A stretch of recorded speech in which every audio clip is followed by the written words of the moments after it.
केंद्र की सरकार में एक एक मंत्रालय में हजारों करोड़ की लूट चल रही है और भगीरथ चौधरी ने 99 लाख की सब्सिडी ले ली है। इंडियन एक्सप्रेस फ्रंट पेज पर बड़ी खबर छाप रहा है। भारतीय जनता पार्टी है, बाहरी लोगों से, बाहरी ताकतों से इनको कोई खतरा नहीं है। इनको खतरा अब इंटरनल हो चला है। मुख्यमंत्री के ऊपर इतने सारे उज्जैन के आरोप लग रहे हैं, ये सब छोड़ के आरएसएस और बीजेपी जो है नरोत्तम मिश्रा का सर्वे करा रही है। तो मोदी जी के कृपा पात्र पे इतनी बड़ी खबर इंडियन एक्सप्रेस में कैसे छप गई? अगर कोई ये कहता हो कि नरोत्तम मिश्रा चुनाव हार गए तो ये भी बात हमारे गले नहीं उतर रही है। नरोत्तम मिश्रा जैसा आदमी अगर एक विधानसभा का चुनाव हार जाए तो काय का नेता। नमस्कार, मैं हूं संजीव श्रीवास्तव। आप देख रहे हैं 4 PM उत्तर प्रदेश। दोस्तों, नृपेंद्र मिश्रा ने फिर कुछ ऐसा बोला है जिसकी चर्चाएं हैं और हेडलाइन भी बन चुका है। पहले उन्होंने जहां जो कुछ हुआ, राम मंदिर दान जो मसला था, चौधरी मसला जो बाहर आया था, गड़बड़ियां, तो उन्होंने उसे डकैती बताया था और डकैती लूट भी उन्होंने कहा था। अभी और 2 कदम आगे बढ़े, उन्होंने और जो नया बोला है और सब कुछ जो चल रहा है भारतीय जनता पार्टी में, राष्ट्रीय स्वयंसेवक संघ में।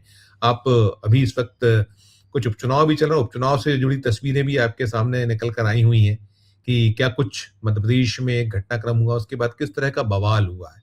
उधर फिर आपने बिहार में देखा, नितिन नवीन के जो राज्यसभा पहुंचने के बाद रिक्त हुई सीट पर किस तरह से प्रत्याशी बदलना पड़ा, वो मसला रहा। और बाकी ये जो सारा कुछ है, अदर नरेंद्र मोदी जी तो विदेश यात्रा पर हैं, वे कल लौटेंगे, वापस उनकी देश वापसी होगी। लेकिन सारा कुछ जो चल रहा है, अभी अमित शाह के हाथों में बागडोर है, ऐसा कह सकते हैं हम, प्रधानमंत्री नरेंद्र मोदी के नेतृत्व में। लेकिन वे भी अपनी महत्वाकांक्षाओं को कहीं रोक नहीं पा रहे। लेकिन सारा कुछ जो है उलट पलट है, कुछ इतना घल्लू घारा है कि वो हर किसी के समझ आ नहीं पा रहा है। तो ये जो सारे कुछ सीन है, दृश्य है, इसी को डिकोड करने के लिए चलेंगे एक बेहद खास मेहमान केपी मलिक साहब के पास। चाहूंगा जोड़ता हूं, जुड़ गए हैं मलिक साहब। मलिक साहब, बहुत बहुत स्वागत। जी नमस्कार, धन्यवाद बहुत बहुत संजीव जी। बहुत सर, नमस्कार करता हूं। मैं सीधे मुद्दे पर आता हूं कि आज नृपेंद्र मिश्रा जी पहुंचे हुए थे अयोध्या, तो पहुंच गए थे, वो दोबारा पहुंचे हैं। ये जो पूरा कांड हुआ है, पहले भी वे गए थे और इस कांड के बाद उन्होंने वहां उसको जो संज्ञा दी थी, उन्होंने कहा था कि डकैती, और अब कहीं वो वहां आया है उन्होंने कि कलंक, साथ में वो कह रहे हैं कि हम सभी स्वयं को बहुत छोटा महसूस कर रहे हैं। और ये आपको पूरा एपिसोड पता है, ये खेल क्या चल रहा है, किस तरह से इसको हम, क्योंकि मैंने पंडितों की बात की तो एक हमारे यहाँ आप विदित है, आपको आप जानते हैं, वो है पंडित नरोत्तम मिश्रा। उनको बड़ा बेआबरू करके कल दतिया से निकाला गया है, उनको कूचे से बाहर किया गया अपने घर से। उसको बवाल आपने देखा ही देखा। और उधर जो वहां कहीं अनिल मिश्रा है, फिर इधर नृपेंद्र मिश्रा या ट्रायंगल है, और बाकी सब कुछ जो आधारित है, जाति आधारित है। तो क्या है, क्या खेल, सब किस तरीके से इसको हम देख सकते हैं, ले सकते हैं केपी सर? संजीव जी, इसमें आप एक मेन मिश्रा जी को भूल गए हैं। कल्लाज मिश्रा जी जो पहले ही तकलीफ में आ चुके हैं और अलग बैठे, उनको भी जोड़िए इसमें। देखिए, ब्राह्मणों पे आपने कहा कि ब्राह्मणों के ऊपर थोड़ी सी कृपा आजकल कम हो गई है भारतीय जनता पार्टी में। आपने तो मुश्किल में बताया उनको। ये कह सकते हैं कि सियासी तौर पे या राजनीतिक तौर पे ब्राह्मण समाज जो है मुश्किल का सामना कर रहा है, इसमें कोई दो राय नहीं है। और उत्तर प्रदेश में तो ये मामला योगी 2 जैसे शुरू हुआ था, तब से ही विकास दुबे से ही मान के चला था ब्राह्मण समाज कि उसके साथ जो है बड़ा अन्याय हो रहा है। और वो अन्याय आज दिखता भी है। अगर आप देखें उत्तर प्रदेश में नपेंद्र मिश्रा जी, उसको मंदिर में जो हम लोग तो तथाकथित चोरी कहते हैं, हम लोग तो भाई ये अभी तक दावा भी नहीं कर रहे हैं कि चोरी डकैती हुई है कि नहीं हुई है। उन्होंने तो पहले दिन तो आके थोड़ा सा बचाव की मुद्रा में दिखे थे चंपत राय जी की, लेकिन कुछ दिन बाद ही पता नहीं उनमें क्या करंट आया और चैनलों पे घूम घूम के राष्ट्रीय चैनलों पे उन्होंने कहा, अरे आप चोरी बता रहे हैं इसको, आप जो है इसकी मतलब बेइज्जती कर रहे हैं चोरी बता के, ये डकैती है राम मंदिर में। तो वो डकैती बता रहे थे, लूट बता रहे थे। तो उसके बाद जो है आप देखेंगे, और ये आज की डेट में हम जब मामला देखते हैं और हमारे सूत्र बताते हैं कि जो खबर निकल के आ रही है एसआईटी की, उसमें मेन कल्पिट जो है अनिल मिश्रा को बनाया जा रहा है। अब ये नपेंद्र मिश्रा जी हैं, फिर अनिल मिश्रा जी आ गए, और तीसरे आपके यहाँ नरोत्तम मिश्रा जी चल रहे हैं, उनका तो आप समझ ही रहे हैं। अब आप अगर देखें, क्योंकि आप तो वैसे भी मध्य प्रदेश से ताल्लुक रखते हैं, नरोत्तम मिश्रा का कितना बड़ा योगदान है मध्य प्रदेश की राजनीति में, तोड़फोड़ की राजनीति में, और जो है अमित शाह के गदाधारी भीम बनने में, उनके हनुमान बनने में जो भूमिका उन्होंने निभाई है, और उसके बावजूद आज उनके ऊपर जो आपत्ति आई हुई है, तो इसको तो हम कहेंगे कि वास्तव में जो है देवता नाराज हैं आजकल ब्राह्मणों से, खासकर भारतीय जनता पार्टी के। तो ये बड़ी मुश्किलात में कुछ मिश्रा भाई आ गए हैं। तो आगे आने वाले समय में क्या होगा, और आने वाले समय में क्या बड़ी गाज अनिल मिश्रा के ऊपर अयोध्या वाले मामले पे गिरेगी? नपेंद्र मिश्रा जी को क्या चंपत राय जी और बाकी लोग काबिज होने देंगे ट्रस्ट पे? क्योंकि खबरें ये भी है कि वो सीईओ बनना चाहते हैं, वो पूरा कंट्रोल अपने हाथ में लेना चाहते हैं, क्योंकि उनको तो कंट्रोल लेने की आदत है। चाहे आप जो है गोली चलाने का कंट्रोल भी बताते हैं, मुलायम सिंह के जमाने में उन्हीं के पास था। वो चीफ जो है चीफ सेक्रेटरी उन दिनों होते थे और मुलायम सिंह के करीबी होते थे। बाद में उन्होंने प्रधानमंत्री जी के साथ पूरा कंट्रोल अपने हाथ में रखा 14 से 19 तक। उसके बाद वो मंदिर निर्माण समिति के चेयरमैन बन के चले गए, तो वहां भी उन्होंने कंट्रोल अपने हाथ में रखा। तो वो छोटी मोटी मेंबर उम्बर में नहीं जाते हैं, वो चेयरमैन या अध्यक्ष बॉस बन के जाते हैं। तो अब उन्होंने कहा कि जो निर्माण समिति थी, निर्माण तो हो चुका मंदिर का, अब मेरे पास तो कुछ काम है नहीं, तो मुझे तो चौधरी बनना है। तो चौधरी कहाँ बनना है? तो चौधरी ट्रस्ट में बनना है। अब बात ये चल रही है, अब ये लड़ाई हो गई है भारतीय जनता पार्टी की, संघ की, वीएचपी की और ब्यूरोक्रेसी की। अब आरएसएस अपना कब्जा छोड़ना नहीं चाहती, क्योंकि आरएसएस ने वीएचपी के थ्रू अपना कब्जा वहां पे जमाया हुआ है, और आरएसएस भी जानती है कि अगर वो कब्जा हट गया तो कितना बड़ा नुकसान हो जाएगा। और नपेंद्र मिश्रा जी कह रहे हैं कि भैया हटिए, वो नंबर हमारा है। तो ये जद्दोजहद चल रही है, और उसी में नपेंद्र मिश्रा जी जो है अब कलंक नया शब्द निकाल के लाए। देखिए शब्द बहुत अच्छी लाते हैं ये निकाल के, भाई पहले डकैती यही लाए थे निकाल के, और अब ये लाए कलंक। और इस कलंक को मैं उससे जोड़ता हूं कि चंपत राय जी ने कहा है कि ये कलंक लेके मैं अयोध्या से नहीं निकलूंगा।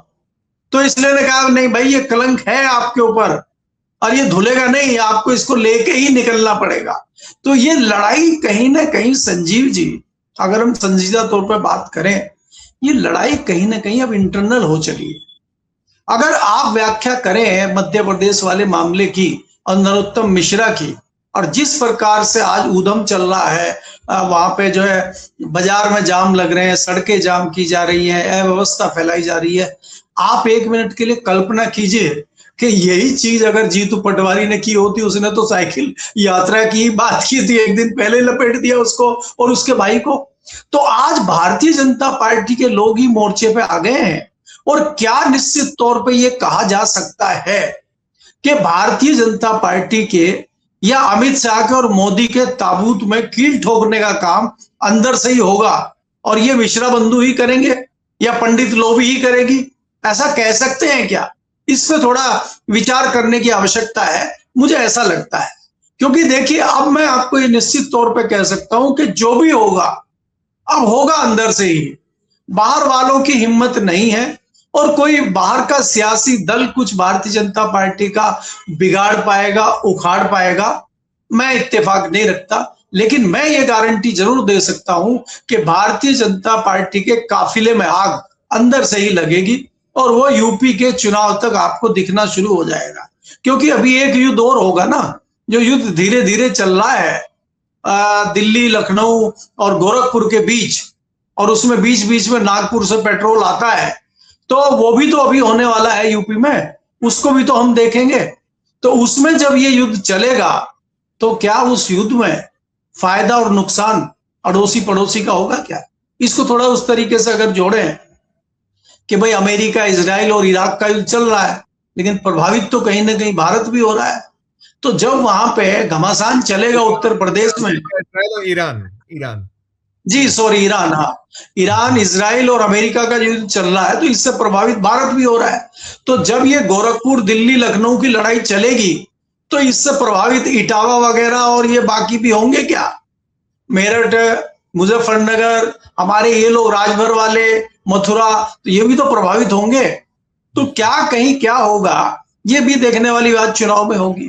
जी बिल्कुल नहीं, मगर भाई सबसे एक चीज यही बताइए ना, आपने जैसे कहा ये फैक्ट है कि नरोत्तम मिश्रा अमित शाह के बेहद बेहद करीबी है। हो सकता है ये वन साइडेड हो, निकला तो यही रहता था कि वो बहुत खासुल खास है। अब उनका कहीं इस तरीके से टिकट का कट जाना, उसमें बड़ा दिलचस्प आया, उसमें ये भी आया है कहीं कि संघ ने कोई सर्वे कराया, कोई भारतीय जनता पार्टी ने सर्वे कराया, और सर्वे में बहुत कमजोर साबित हो रहे थे। अरे भाई ये अकेले नरोत्तम मिश्रा, इसमें इतनी बड़ी भारतीय जनता पार्टी, इतना बड़ा राष्ट्रीय स्वयं सेवक संघ, और एक 300 लोगों का कोई सैंपल आता है कि उनसे पूछा गया और 90% ने कहा कि बहुत कमजोर कड़ी प्रत्याशी, कमजोर संघ का वो कह लीजिए भारतीय जनता पार्टी का वो कहीं हनुमान आपने जैसा कहा, या उस दौर में, या वो सनातन हिंदुत्व का बड़ा झंडा बरदार था, कितनी उस समय में उनकी तूती बोलती थी नंबर 2 मध्य प्रदेश के, और तमाम पर बोलना और रोज सुर्खियां मत, क्या गले उतरने वाली बात लगती है आपको? उधर जो वहां दोनों ही एक साथ पूछ लेता हूँ कि जो वहां चल रहा है, वहां संघ चाहता है कि चंपत जी को कुछ ना हो, तो वहां ना चाहते हुए और फिर इधर से ये कुछ उछलना होना, आना जाना, कुछ कुछ बयानबाजी, योगी अपने इसमें बयानबाजी कर रहे हैं, उनके अपने कहीं निशाने हैं, इनके अपने निशाने, सबके अपने अपने निशाने, तो क्या इसको कैसे हम देख ले सकते हैं? संजीव जी, आप ये देखिए कि नरोत्तम मिश्रा बहुत कमजोर कैंडिडेट है। ये आपने भी कहा, ये हजम होने वाली बात लगती है आपको? आप ये बताइए कि वो नरोत्तम मिश्रा तो एक हिसाब से सीएम के लिए खतरा पैदा कर रहे हैं। वो तो सीएम के दावेदार हैं, और इसीलिए तो जो है उनको चने के झाड़ पे चढ़ाते थे आके अमित शाह जी, उनके घर पे लंच डिनर भी चलते थे, आपको तो पता होगा।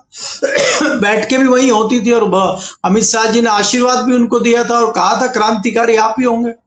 और फिर हमें ये भी जानकारी है कि हराने का काम भी हुआ था उनको। अगर कोई ये कहता हो कि नरोत्तम मिश्रा चुनाव हार गए, तो ये भी बात हमारे गले नहीं उतर रही है। नरोत्तम मिश्रा जैसा आदमी अगर एक विधानसभा का चुनाव हार जाए तो काय का नेता, तो वो उनको चुनाव भी हराया गया।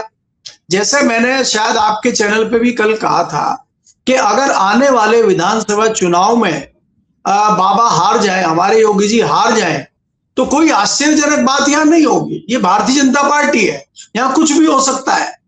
तो नरोत्तम मिश्रा हार गए तो ये आश्चर्यजनक बात नहीं है। अब वो हार तो गए, अब हारने के बाद भी वो बैठ ही रहे, लगातार वो ताकतवर बने जा रहे हैं। तो इनकी ताकत को कैसे रोका जाए, इनके पैर में चेन कैसे बांधी जाए, इनको कैसे कंट्रोल किया जाए, उस पर बात चल रही है। अब आप ये बताइए, पूरे मध्य प्रदेश को छोड़ के मुख्यमंत्री के ऊपर इतने सारे उज्जैन के आरोप लग रहे हैं, ये सब छोड़ के आरएसएस और बीजेपी जो है नरोत्तम मिश्रा का सर्वे करा रही है। वो इस बात का सर्वे नहीं करा रही कि भाई ये जो उज्जैन में आरोप लगे मुख्यमंत्री के ऊपर, इसकी भी जरा जांच करा लें, इसकी भी जरा इंटरनल जांच करा लें, और इससे पार्टी की छवि खराब हो रही है, संघ की छवि खराब हो रही है, मंदिरों में चोरी हो रही है, मंदिरों में डकैती हो रही है, बीजेपी आरएसएस की साख खराब हो रही है, इस पर भी कुछ सर्वे वर्वे करा लें। इस पर हो नहीं रहा, नरोत्तम मिश्रा के सर्वे कराए जा रहे हैं। आपके ऊपर आप ये सोचिए कि ये बात हजम होगी? आप केंद्र की सरकार में एक एक मंत्रालय में हजारों करोड़ की लूट चल रही है, और भगीरथ चौधरी ने 99 लाख की सब्सिडी ले ली है। इंडियन एक्सप्रेस फ्रंट पेज पर बड़ी खबर छाप रहा है। और जब हम उन सज्जन से बात करते हैं कि यार वो 600 करोड़ का कोई घोटाला किसी आईएएस लेडी ने झारखंड में किया था, वो तो इंडियन एक्सप्रेस के चौथे पेज पर छोटी सी खबर छपी हुई थी, और ये 99 लाख की खबर आपने जो तान दी फर्स्ट पेज पे कॉलम में छापी है, इसका क्या मतलब है? तो ये जो खबरें छपवाई जा रही हैं, जो आ रही हैं, अब जब हम मंत्री से पूछते हैं, मंत्री कहता मैंने तो 2018 में अप्लाई किया था, तब तो मैं मंत्री भी नहीं था, और जो मंत्रालय है वो मेरा मंत्रालय है ही नहीं, वो किसी दूसरे व्यक्ति का है। कृषि राज्य मंत्री 2 हैं, ये डिपार्टमेंट उनके अंडर में आता है, और मैंने तो भाई सब्सिडी ली है, मैं सब्सिडी लेने वाला अकेला नहीं हूं। करीब 500 किसानों को सब्सिडी मिली है, और 99 लाख की सब्सिडी है ये, और मैंने बोर्ड पे लगा रखा है कहां कहां क्या क्या किया है, और ये वापस देना है पैसा, कोई ऐसा नहीं है कि सरकार से लेके बैठ गए। तो आप ये बताइए कि इस तरह की खबरें आप वहां छाप रहे हैं, तो ये इस तरह से आप करते हैं कि जिसको हटाना है, जिसको बदनाम करना है, उनके खिलाफ इस तरह के सर्वे, इस तरह की जांच, इस तरह की पड़ताल चल रही है। और जिसको बनाए रखना है, बने हुए ना सर हरदीप पुरी जी, उनके ऊपर तो सब कुछ हो चुका, इथेनॉल भी आ गया, स्टीम फाइल भी आ गया, कोई दिक्कत हो तो आप बताइए उनको। अब भाई उनको गडकरी जी को टाइट करना है, उनको शायद हटाने की बात चल रही है, तो इथेनॉल का ठीकना भी उन्हीं के ऊपर फोड़ दिया और बाकी चीजें भी उन्हीं के ऊपर चल रही हैं। तो जिनको हटाना है उनको पिलवा दीजिए न्यूज चैनल पे। और दूसरी बात संजीव जी, यहाँ ध्यान देने योग्य ये बात है कि जो राम मंदिर चोरी का मामला चल रहा है, इसमें जो ये दिल्ली वाले चैनल हैं जिनको हम गोदी मीडिया के चैनल कहते हैं, ये लगातार इतनी खतरनाक जो कवरेज कर रहे हैं, ऐसा तो हमने देखा ही नहीं। एबीपी न्यूज के लोग जो है चित्रा त्रिपाठी के जो एंकर डायरेक्शन दे रही हैं, और वहां पे वो जो आपका माइक लेकर रिपोर्टर मुंह में घुसा दे रहा है गिरी साहब के कि कहां डकैती हुई, कहां चोरी हो, हमें बताइए, और इस्तीफा चंपत राय जी का कहा, हमें बताइए। तो ये इतना जोर क्यों दिया जा रहा है? अरे भारतीय जनता पार्टी की सरकार है दोनों जगह, भारतीय जनता पार्टी का सहयोगी संगठन वीएचपी और जो है आरएसएस के लोग काम कर रहे हैं, तो फिर इतना माइक क्यों घुसा रहे हो भाई? कोई कांग्रेस का, कोई समाजवादी पार्टी का आदमी तो है नहीं। तो ये सारी चीजें भी समझने वाली हैं कि ये जितना मामला चल रहा है ये सब इंटरनल मामला है। बाहर की सियासी दल के नेता तो तमाशा देखने का काम कर रहे हैं, और वो तो इस आशा में बैठे हैं कि बिल्ली के बाग से छीका टूट जाए और हमारे आदमी को दही घी थोड़ा मक्खन लग जाए, क्योंकि मुझे नहीं लगता कि वो अपना कर पाएंगे। बिल्कुल बिल्कुल नहीं, ये बड़ा सवाल नहीं, इसमें एक चीज और भी है। देखिए, आपने कहा मध्य प्रदेश का ही एक और सवाल कर लेता हूँ आपसे, बाकी तो है ही है कि अमित शाह की पर्ची, मोदी की पर्ची वाले मुख्यमंत्री मोहन यादव, अमित शाह के हनुमान या अमित शाह के कृपा पात्र नरोत्तम मिश्रा, तो ये जो आप डिफरेंसेस हैं कि एक तरफ तो कुछ नहीं, दूसरी तरफ सारा कुछ, आप ठीकरा फोड़ दें, टिकट काट दें, बवाल होने दें और कहीं ताकीद दें। हालांकि वो सरेंडर हो गया, उन्होंने सरेंडर कर दिया है कि नहीं, मैं तो पार्टी का सिपाही हूँ, पार्टी का आदेश है, करूंगा, मजबूरी एक, मरता क्या ना करता। आपने इतनी कांग्रेस को तोड़ा है, आपके जाने के लिए कहीं जगह है नहीं, कोई आपने खुद ही नहीं छोड़ा, तो आपकी मजबूरी। एक चीज ये भी है, और दूसरा इसमें क्या संघ वर्सेस बीजेपी, क्योंकि वैसे तो हम कहते हैं कि सिक्का एक है, पहलू दो हैं, मिले हुए हैं, लेकिन कुछ ना कुछ तो है। वो कहते हैं ना कि यूं ही धुआं नहीं उठ रहा, आग तो कहीं लगी हुई है। आग लगी है तो आग है क्या, कहाँ? उसमें आप तो दिल्ली बैठे हैं, दिल्ली में क्या, इसके भी बताइएगा जो यहाँ मध्य प्रदेश में। और आज ये भी सूचना थी कि वहाँ सीईओ चयन की बैठक दिल्ली में हो रही है, प्रमोद कोहली जो रिटायर्ड जस्टिस साहब के घर पर। कुछ जो आपके पास हो इसके बारे में अपडेट तो जरूर हमारे दर्शकों को दीजिएगा, दोनों पे। देखिए संजीव जी, एक तो जो सीईओ की बात कर रहे हैं, 3 लोगों की कमेटी बनी है। लोग ये पूछ रहे हैं कमेटी बनाई किसने है? ये 3 लोगों की जो चुन रहे हैं वो कौन है? जिसको चुना जाएगा वो किस आधार पर चुना जाएगा? तो ये तो वही वाली बात है, वो तो ये मेरा कातिल ही मेरा नियमों बदलाव भी ये करेगी, सुझाव देगी, करेगी, ये भी कमेटी का है। हाँ सर, ये सब जो है मेरा मुंसिफ ही मेरा कातिल वाली बात है कि सब कुछ हम ही है, जज भी हम ही है, आरोपी भी हम ही है, हम ही सब कुछ है। वो तो इंटरनली हो रहा है सर, उस पर तो चर्चा करने का मन होता नहीं। लेकिन जो नई चीज दिखाई दे रही है और उस चीज को हम जोड़ के देखते हैं, कहीं ना कहीं वो जाहिर होती दिखती है चीजें। जैसा कि आपने अभी अपने छोटा सा इंडिकेशन आपने दिया कि नरोत्तम मिश्रा जो है वो हनुमान है अमित शाह जी के, और मोहन यादव जी जो हैं वो कृपा पात्र हैं मोदी जी के। तो मोदी जी के कृपा पात्र पे इतनी बड़ी खबर इंडियन एक्सप्रेस में कैसे छप गई, ये डाउट वाली बात है। और फिर दूसरा अटैक तुरंत जो है नरोत्तम मिश्रा पे हो जाए, तो ये जो लड़ाई, ये तो हम ये कहें कि ये लड़ाई नरोत्तम मिश्रा और मोहन यादव की नहीं है, ये लड़ाई दिल्ली में मोदी और अमित शाह की तो नहीं है। क्योंकि आप अगर देखेंगे पिछले कुछ महीनों से मोदी जी लगातार अवार्ड लेने में लगे हुए हैं और यात्रा कोई छूट नहीं रही है। अमित शाह जी ने कह दिया कि जितने अवार्ड लेने हैं, जितनी यात्राएं करनी है, जितने टारगेट हैं, खत्म कर दीजिए सबको। और इसमें जो हम चीजें मोड़ के देख रहे हैं और दिल्ली में लुटियंस जोन में जो चर्चाएं हो रही हैं, उसमें घूम फिर के ये बात आ रही है कि चाहे वो आपके भूपेंद्र यादव हो, चाहे शिवराज चौहान हो, चाहे गडकरी हो, ये जितने मामले आप देख रहे हैं, इन सब के पीछे वही रणनीति है कि वार आपस में शुरू हो गया है। कि एक दूसरे को कमजोर करने की रणनीति चल गई है। और अयोध्या मुद्दा जो है, मंदिर का जो मुद्दा है, वो भी कहीं ना कहीं इसी बात के केंद्र में है। क्योंकि आप देखेंगे कि अयोध्या में इतना बड़ा मामला हो गया, प्रधानमंत्री जी के दिल के बहुत करीब है अयोध्या मंदिर, और उस पर प्रधानमंत्री का कोई वक्तव्य नहीं आ रहा, उस पर अमित शाह का कोई वक्तव्य नहीं आ रहा, उस पर दिल्ली सरकार खामोश बैठी हुई है। भारतीय जनता पार्टी के तमाम बड़े बड़े नेताओं के मुंह में दही जमी हुई है, पिघल ही नहीं रही है वो। बाबा ने कहा था कि भाई 15 दिन दीजिए, 15 दिन में दूध का दूध पानी का पानी हो जाएगा। अब वो दूध का दूध पानी का पानी ये हुआ कि जो एसआईटी बनी थी और जो एसआईटी के जो मुख्य जो अध्यक्ष बनाए गए थे, एसआईटी के चीफ बनाए गए थे, उनके ऊपर ही 420 का केस निकल आया। ये हुआ 15 दिन में। तो यहां तो आप कुछ भी कह दीजिए, कुछ भी कर दीजिए, ये सिर्फ टालने वाली बातें हैं। कहां चला गया सर वो धर्मेंद्र प्रधान का मुद्दा, नीट का?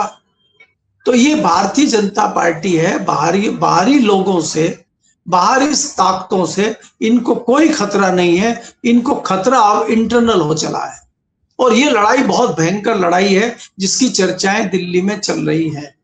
और थोड़ी थोड़ी ये लड़ाई जो अगर हम देखेंगे या हम जैसे लोग बॉडी लैंग्वेज पहचानेंगे, मानसून सत्र के दौरान कई सारी चीजें हमें दिखनी शुरू हो जाएगी। कल प्रधानमंत्री जी विदेश यात्रा खत्म करके शायद वापस आ जाएंगे, तो प्रधानमंत्री जी भारत की धरती पे पैर रखेंगे, क्योंकि टूरिज्म उनका भारत में ही लग रहा होता है। कुछ दिन के लिए आते हैं भारत में, फिर निकल लेते हैं। तो अब जो है 20 तारीख से मानसून सेशन है, तो मानसून सेशन से पहले क्या कुछ बदलाव करने की बात है क्या?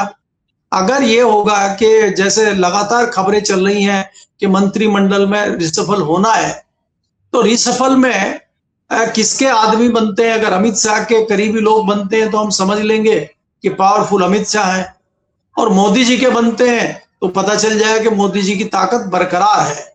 ये रिफ्लेक्ट हो जाएगा आपको जिस दिन रिसफल होगा उसी दिन। और बाकी जो चीजें हैं वो आपको मानसून सेशन के एक्टिविटी में आपको दिखाई देने लगेंगी, क्योंकि चारों तरफ से बहुत सारी चीजों से ये घिरे हुए हैं, और विपक्ष भी अपनी जितनी कर सकता है इतनी तैयारी कर रहा है। विपक्ष के नाम पे अगर संजीव जी देखते हैं तो थोड़ी बहुत कांग्रेस बची हुई है, बाकी सब जो है कहीं ना कहीं डरे हुए, दबे हुए हैं। कल भी हमारी इस बात पे चर्चा हुई थी कि ममता बनर्जी अगर कुछ नहीं बिगाड़ पाई, उखाड़ पाई, तो अखिलेश यादव क्या इस लड़ाई को वहां तक ले जा पाएंगे जिसकी आशा है? क्योंकि कांग्रेस तो अब ये मान के चल रही है कि हमें जल्दीबाजी नहीं है सत्ता में आने की, हम मजबूती के साथ सत्ता में आना चाहते हैं। तो कांग्रेस अगर उत्तर प्रदेश में देख रही है तो वो 2032 को देख रही है, 2027 को नहीं देख रही। इसी प्रकार से चाहे बिहार हो, चाहे वेस्ट बंगाल हो, चाहे दिल्ली हो, चाहे हरियाणा हो, अगले जो विधानसभा चुनाव का इंतजार कांग्रेस कर रही है, और उसी रणनीति पर वो चल रही है। और यहां भी मुझे लग रहा है कि कांग्रेस 2029 का इंतजार कर रही है, और वो कहीं ना कहीं इस कॉन्फिडेंस में आ चुकी है कि आना हमारी छतरी के नीचे ही होगा सबको, अगर अपनी जान बचानी है। और नहीं तो जाओ फिर अमित शाह आपका शिकार कर लेंगे। ममता बनर्जी का शिकार वो कर चुके हैं, और ममता बनर्जी से भारी भरकम लड़ाका मजबूत नेता आज की डेट में कोई सियासी दल का मुझे दिखाई नहीं दे रहा है कांग्रेस के बाद। जी बिल्कुल बिल्कुल, नहीं बहुत आपने पूरा तफसील से, और क्या सीन है, क्या हो सकता है, सारे संभावनाएं जिस तरह की बन रही है उस पर सब पे प्रकाश डाला। बहुत आभार व्यक्त करूंगा, धन्यवाद। दोस्तों आप सुन रहे थे केपी मलिक साहब को। हमने बात तो शुरू की थी विप्रों से बात शुरू करके, और हम बाकी जो चीजें हमने कहीं टटोलने की कोशिश की, तो वो पूरा का पूरा तस्वीर कहीं कि दिल्ली में क्या है और यूपी में क्या चल रहा है और क्या संभावना है। पूरी चर्चा को सुनने के बाद आपकी अपनी जो राय हो, आपकी अपनी जो टिप्पणी हो, जरूर हमारे इस वीडियो के कमेंट बॉक्स में कहकर अपनी राय भी प्रकट कीजिएगा, टिप्पणी दीजिएगा। और अच्छी लगी हो चर्चा तो चैनल को लाइक कीजिए, सब्सक्राइब कीजिए, ज्वाइन को दबाइए तो हमारी हौसला अफजाई होगी। प्यार और देखते रहिए 4PM न्यूज नेटवर्क। धन्यवाद, नमस्कार।